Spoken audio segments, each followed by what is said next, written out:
Hello to my thermodynamics loving students. Welcome to another exciting edition of Thermodynamics Online.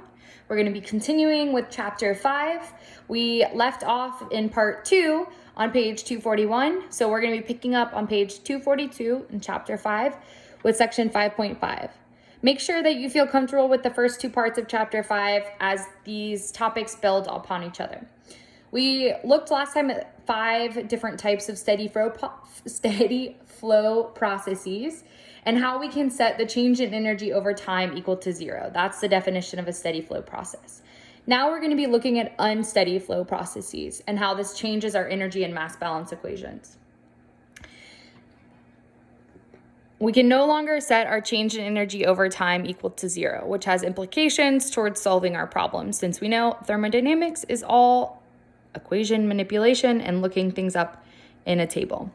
While we can't no longer say that our change in energy doesn't change over time, we can still assume that there's some sort of uniformity in process. So on page 243, it explains here that we can still assume that there's some sort of uniform flow processes that are happening. We can take the average and assume that there's relatively little dynamic changes in the flow processes for this chapter here. All right, so let's get into some of our note taking. Before we do, we have a special guest with us today, handsome beefy, supervising all of my work. So, he's making sure the quality is really high quality. Okay, so here we're gonna have chapter 5, page 242, section 5-5, and this is going to be for unsteady flow. As I mentioned, this is going to have implications towards our equation manipulation. So the first equation I'm going to talk about will be mass balance. And for mass balance in an unsteady flow system, we're going to have, logically, our change in mass of a system is going to be equal to the mass in minus the mass out. This should be very comfortable to everybody, makes sense. Your change in mass is your mass in minus your mass out. And then if we look at some of the nomenclature used in this chapter, our change in mass, we're going to say this is going to be our mass final minus our mass initial. This is just the definition of change in mass over our control volume. So we're saying our system is our defined control volume, and this is going to be equal to the mass at our inlet minus the mass at our exit. So here we have I to represent inlet, E to represent exit. And in the chapter, a lot of times it refers to our final condition as a number 2 and our initial condition as a number 1. So then this equation becomes the same as equation 543 on page 243. And this equation states M2 minus M1 in the control volume is equal to Mi minus Me. All right, that's our mass balance equation. Let's now look at our energy balance equation. Energy balance.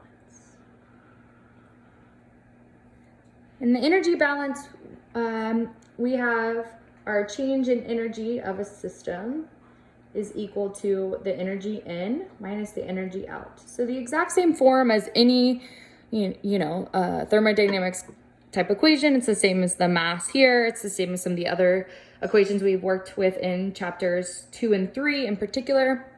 And once again, our change in energy of a system, this is going to be our potential energy, kinetic energy, internal energy. And our energy in minus our energy out, this is going to be related to our heat, work, and mass equations. Taking this one step further, these equations will look something like our mass at the exit times our specific energy at the exit minus our mass at the inlet times our specific energy at the inlet These will be for our change in energy of a system.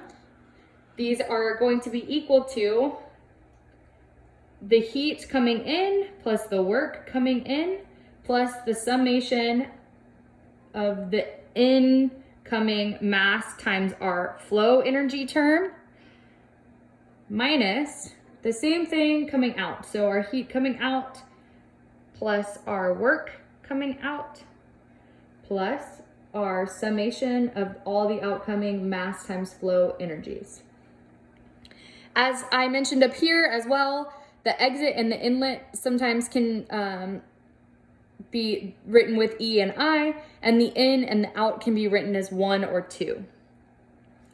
And as a note here, the flow energy is going to be enthalpy plus kinetic energy plus potential energy. We've worked a lot with this in section 1 and section 2 of chapter 5, so please review those lectures if you don't feel very comfortable. And our specific energy is going to be our internal energy plus a kinetic energy plus a potential energy. These are all per unit mass basis. These are all lowercase. So all specific, all per mass, unit mass. We have several conditions where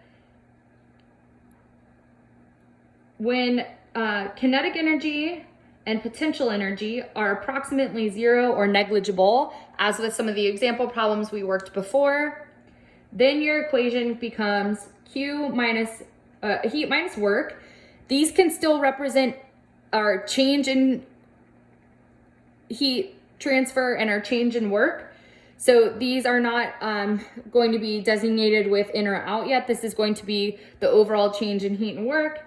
And this will be equal to the summation of the outcoming mass times enthalpy minus the summation of the incoming mass times enthalpy plus our mass 2, internal energy 2, minus our mass at 0.1, internal energy at 0.1, and these will be of the system. So recall 2 represents final, 1 represents initial. So it's how you're defining your system. Typically incoming will be at 0.1, outgoing will be at 0.2. And if you look at this equation, if you were to say no mass enters or leaves this system, then we're back to the same exact equation that we were looking at in chapter 5, part 2, where we're looking at a steady state equation. So this should be very similar as steady state equation, except for this time we're incorporating our summation of these changing mass terms. All right, so let's move on with an example problem. I'm gonna post this as a separate file so you can go back and review them individually. So please get a piece of paper ready and be ready to work example problem 513 with me. If you haven't already worked example problem 5-4 and 5-10 in the previous videos posted online, make sure you do that and you feel comfortable with manipulating our mass balance equations and our energy balance equations. All right, so thank you. Look for the example problem, and it looks like quality control is happy.